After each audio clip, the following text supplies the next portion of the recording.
ketika manusia menantang takdir para dewa.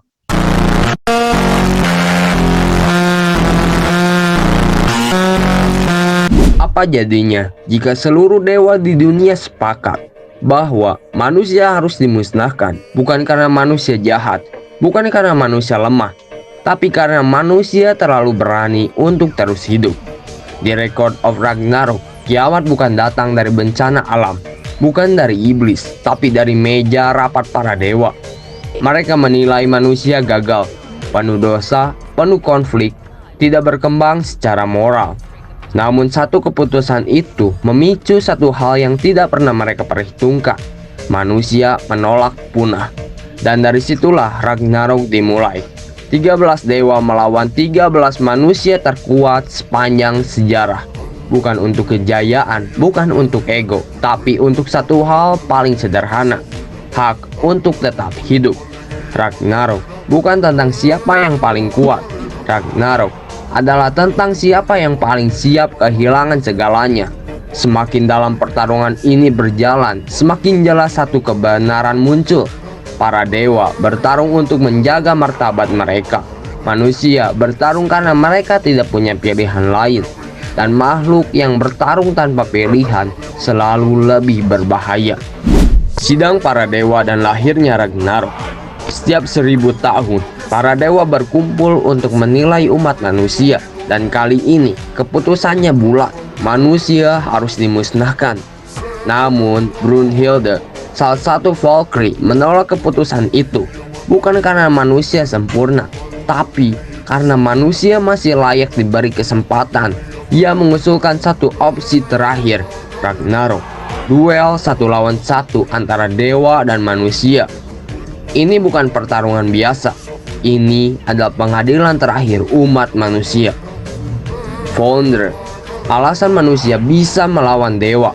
Secara logika, manusia mustahil menang. Dewa abadi, dewa maha kuat. Namun Valkyrie menciptakan Founder. Penyatuan jiwa Valkyrie dan manusia menjadi senjata ilahi. Bukan sekedar senjata, tapi manifestasi jiwa manusia itu sendiri. Artinya, senjata manusia mencerminkan luka batin mereka. Semakin besar tekad, semakin mengerikan kekuatannya. Ronde-ronde mengubah pandangan para dewa. Adam versus Zeus, manusia pertama. Adam tidak bertarung untuk kehormatan, tidak untuk sejarah. Ia bertarung karena satu alasan sederhana. Aku ayah, tugasku melindungi anak-anakku. Adam memperlihatkan bahwa cinta manusia bisa melampaui kekuatan dewa.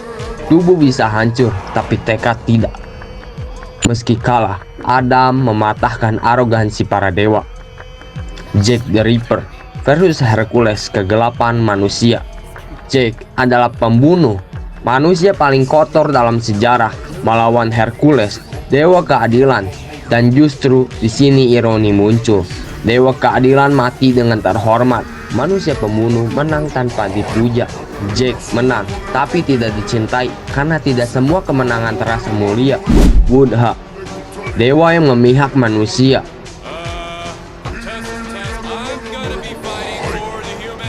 Buddha melakukan hal yang mustahil. Ia membelot dari para dewa. Alasannya sederhana. Aku benci melihat mereka yang punya kehendak bebas diinjak oleh takdir. Buddha mewakili kebebasan manusia, bahwa jalan hidup tidak boleh ditentukan oleh siapapun. Qin Shi Huang, raja yang diakui dewa. Qin bukan hanya raja, ia adalah simbol kepemimpinan manusia. Bahkan para dewa menghormatinya karena ia menanggung rasa sakit rakyatnya. Berdiri tanpa takut pada dewa, ia tidak meminta pengakuan, ia memaksa dunia mengakuinya. Semakin Ragnarok berjalan, semakin jelas satu kebenaran pahit muncul. Para dewa mulai ragu, bukan karena mereka kalah, tapi karena mereka melihat sesuatu yang tidak mereka miliki, makna hidup. Manusia hidup singkat, tapi justru karena itu setiap langkah mereka berarti. Record of Ragnarok bukan tentang manusia melawan dewa. Ini tentang makhluk fana yang menolak menyerah pada vonis. Manusia mungkin lemah, manusia penuh dosa, manusia sering gagal. Tapi manusia punya satu hal yang bahkan dewa iri, keberanian untuk terus hidup. walau tahu akan kalah. Dan mungkin bukan manusia yang sedang diuji di Ragnarok, tapi para dewa. Jika suatu hari dunia berkata, kamu tidak layak bertahan, ingat satu hal, manusia pernah menantang dewa. Dan itu saja sudah cukup untuk membuktikan bahwa kita pantas hidup